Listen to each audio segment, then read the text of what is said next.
Okay, this morning, I'm not going to introduce a new topic yet. My other topic will come in our next presentation. I've been waiting for you to give me some work to do, but you haven't given me work in terms of whether you want me to look at your development, the development of your concept paper. I have put an assignment.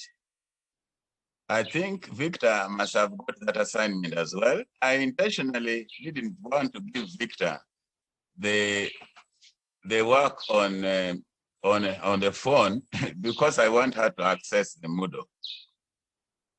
And so that's where we shall be uploading our assignments. That's where we shall be uploading everything. So I wanted her to learn how to struggle to access it so that she can be able to learn. These things you do by practice. Sometimes you hear people getting lost within the system. So, but I'm happy she has been able to access it elsewhere. I pray that she struggles to access. The two people who have not yet logged in are Agaba Ayesije and Karieche Victor. Those are the active people here who have not yet accessed the platform, but I hope you should be able to access it this week.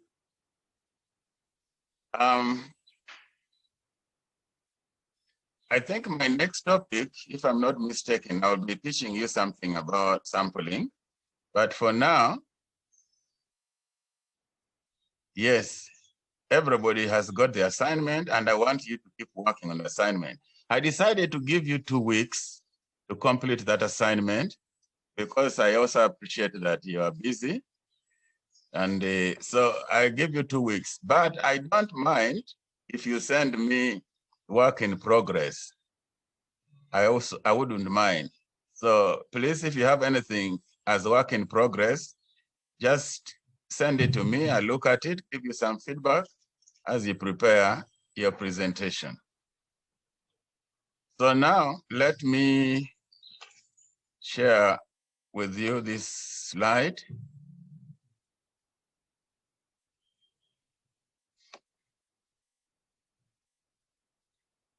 Oh, Malong says he has not received the assignment. Wilson, take care of that man. Wilson. Malong, are you able to log into the system?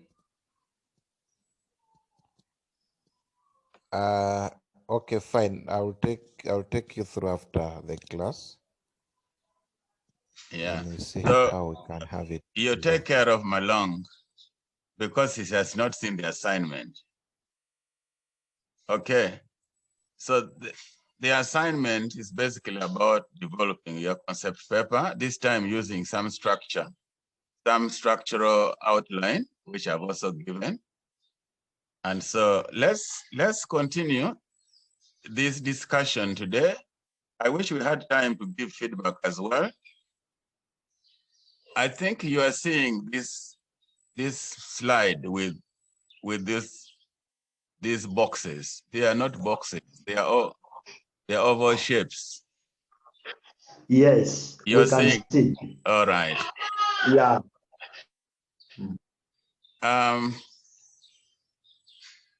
Qualitative research methods, qualitative research design is a design that might actually make sense these days because our students, when they try the quantitative research design, most times they fail to give a clear interpretation of the quantitative research design. So it's important also that the business student gets a good grasp of the qualitative research design. Because there's a tendency these days, definitely, to try to do mixed methods. So if you do mixed methods, you must be competent in the qualitative research methods as well.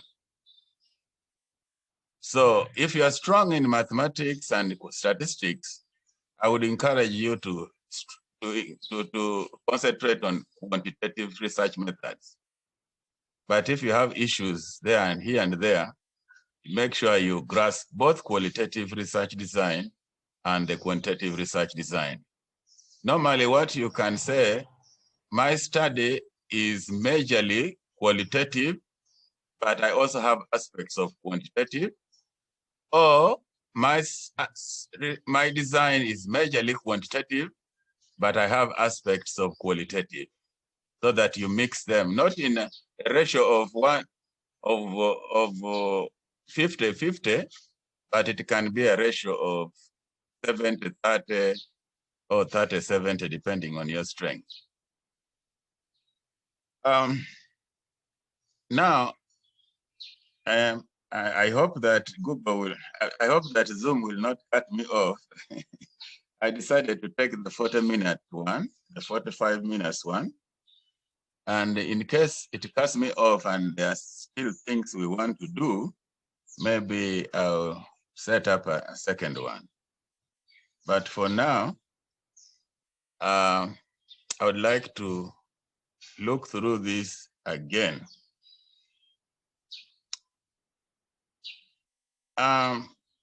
Case studies.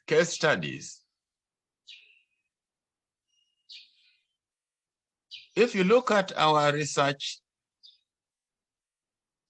topics, whether in the library or where, you'll find that most students have a formulation in their topic: case study of Omeme, case study of National Water, case study of Crown Bottlers, case study of Century Bottling Company.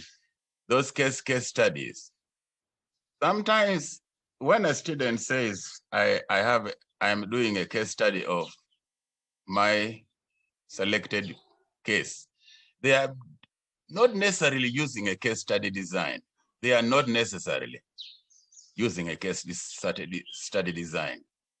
A case study design should be a design where a particular company, call it case, is examined in great details.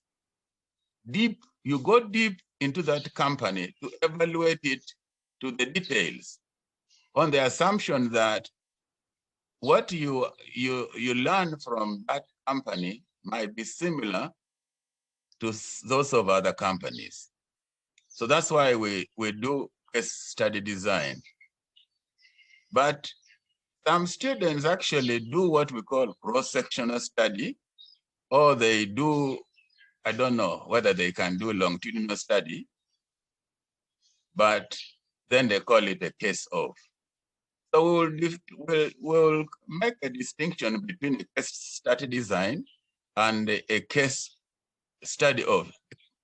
There are two concepts here: case study of and the case of. When you say the case of, that means you are referring to that company as where you are collecting your data from. But when you're using a case study design, then all your methodology will be influenced by the case study. Okay, so you go deep using some principles, which you are also free to search. What are the characteristics of a case study design? You are free to Google it up. You're free to look it up. What are the characteristics of a case study design? So that you are very conversant when you're talking about case study design, as opposed to a case of Coca-Cola, a case of Omeme Lugazi, a case of, okay? So then, historical studies. Historical studies, as the name suggests, is like an analysis of a particular case that you are studying over a long time. But you are tracing it from long ago. You can choose 20 years, You can choose 15 years. You can also choose 10 years. I am studying this particular business for the last 10 years. So that's a historical studies design. So you'll be tracing the history of that company so that you're able to study how it has been growing over time. And that's very important if you want to project what this company will look like. If you trace its history backwards, you can be able to see where it is going. So, but you can also combine methods, because I'm saying I'm tracing historical design. I'm tracing this company historically, but what other methods am I using to put together its historical development? Some people may add also survey. I'm doing survey so that I'm be able to find out how this company has been doing over time. But one of the best ways probably is to look for secondary data. If you have statistics of that company for the last 10 years, that would be the best way to do it. Look at the statistics and see what the statistics say and make an interpretation of what the statistics say. Taking care of other things like the population, taking care of other things like the development in the economy and other factors that may influence the results you see. Okay, now I move to action research. We have a program here that I also coordinate called MA in Leadership, Organizational Leadership. This particular program, we emphasize the use of action research design, because as we are training leaders with a master's degree, we want those leaders to be useful to their organizations. That is the primary purpose. We don't want to train you, become an expert in a place or something that is very far from you. So we normally want the students to do a study in the very organizations where they are currently placed. If you are a pastor, because it doesn't matter what the background is, if you are a pastor and you are in charge of a diocese, or you're in charge of a parish or archdeaconry, you study your own archdeaconry, you study your own parish, you study your own diocese to be able to see what is going on in the various aspects. If it is motivation, like some students would like to study, if it is about efficiency or effectiveness, if it is about particular qualities, you study your own organization. And the purpose of studying your own organization, so that you discover what is wrong or what is right about your organization, so that you eventually make recommendations how to improve. If it, of course, definitely, there's always room for improvement. You cannot say that we are perfect. There is no organization that is perfect. So there will always be room for improvement. So action research, therefore, is you do research which can be actioned on. I don't know whether that is English. You do research and you discover things upon which you can act to improve. After you have put together your results of the study, then you can discuss it with the management or the leadership of that organization and say, I did this study, you supported me in this study, these are my findings, and since this data was collected genuinely, I think that we need to do A, B, C, D to take us to the next level, action research, so that the results of that research can be implemented to improve the welfare of that organization. And so after that, you can move to phenomenological studies.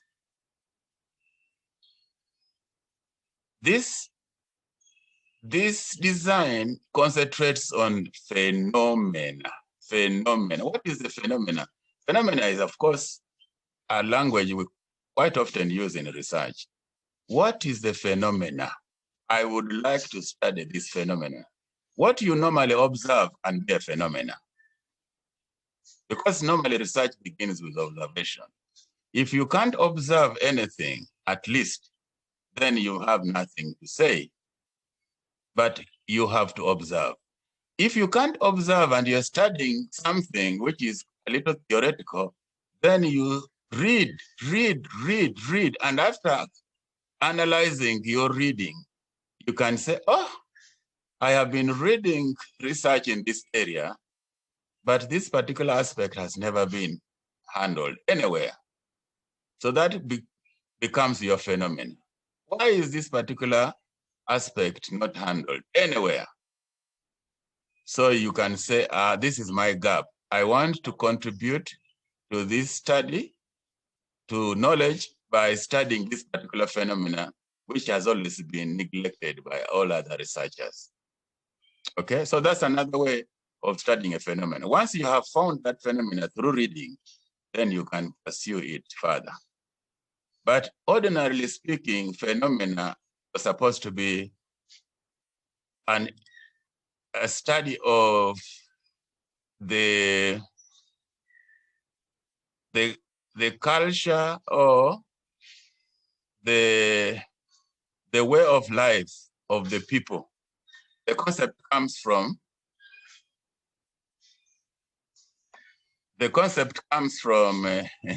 from sociology and sociology mainly, and anthropology. So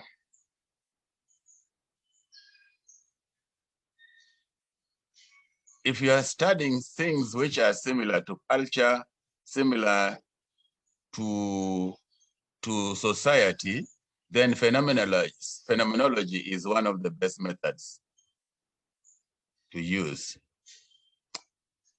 I'm finding a little bit of problems here. I have 10 minutes to go and the system is telling me, can you extend? And I've clicked extend and I don't know what it means. Aha. Okay, now I understand.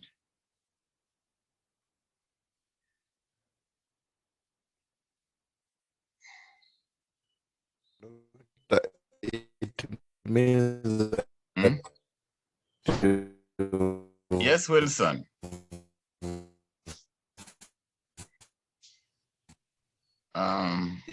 Yes, Wilson.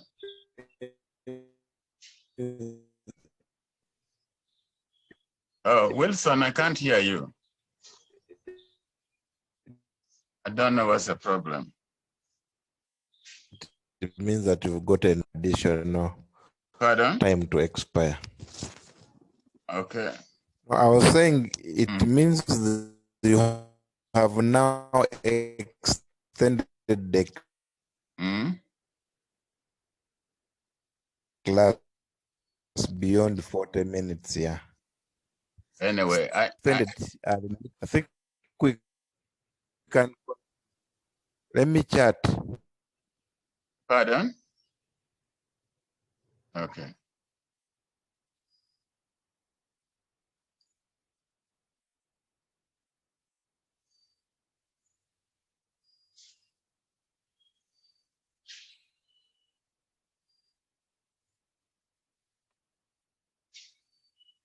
And I understand. I think if they cut me off, I can log in again because they wanted me to buy airtime now.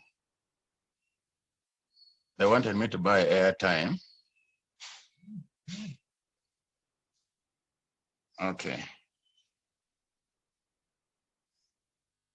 Now, so phenomenological studies is basically an observation of the ethnic setup, the cultural setup. And since the culture is also part of the business environment these days, strongly so, we also need to know the culture of the organization, what we observe, the etiquettes of the organization, what makes it tick, and so on and so on. Those can also be studied using the phenomenological approach. And therefore, we also have then ethnography, very similar to phenomenological, only that ethnography has something to do with the anthropology, the study of local cultures, the study of, usually they say primitive cultures. This is where the terminology ethnography comes from. But basically, it's about the study of local cultures to be able to understand the phenomena and also how business is related to the local culture and so on and so on. And so that's why at some points you can also say, I'm going to combine this design and this design, because there are aspects of my study that will require ethnographic design. There are some